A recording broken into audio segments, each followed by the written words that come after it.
So one of the things I really invite into my painting process is what I call accident. And it's just, for me, accident is things that show up that I can't anticipate and didn't do on purpose. One thing I love about stamping and stenciling and using collage and that sort of thing is that I can't control it as well as I can a paintbrush. I like having a variety of stamps, so you'll see that I have many different stamps in these boxes, and I can grab the one that sort of fits what I'm trying to do. I'm going to be showing you how I create a stamp using this material that it's called different things depending on the brand.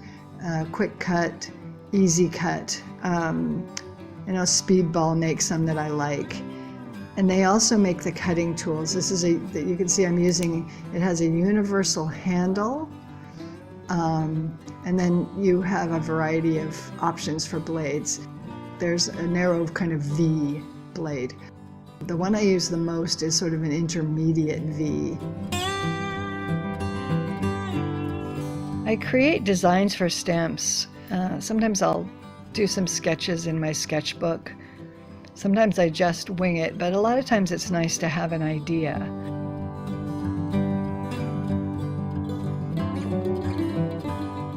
So I use fairly simple designs, and then I can add detail to them if I want to. I remember one time in a class I was looking around for an idea, and somebody was wearing sandals that had these interesting oval shapes stuck together, and I used that and made a stamp that looked like that.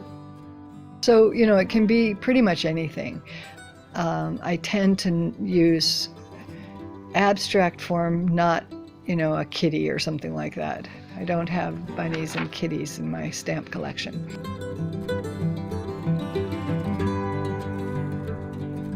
So once I've carved the stamp, at least for the first run, I want to try it out and see how it's looking. So I'll test it.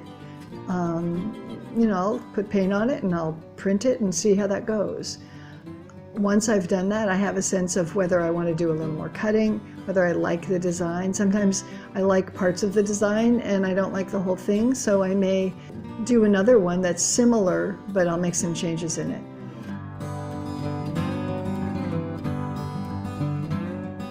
Once I've stamped it, I see that I want to put a little more detail in. I may use a smaller blade to get some little fine marks and things like that. The V shape gives me good control, and it doesn't cut too much. Like if you have a U shape, it makes quite a large swath. You can do a second one with the V, or you can cut a few lines, and if you want to remove more material, use either a wider V or a U-shaped blade.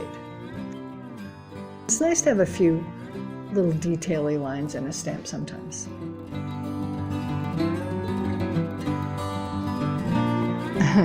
Make sure you throw your stamp into the water. If you leave the paint on it and it dries, then you'll never get it off.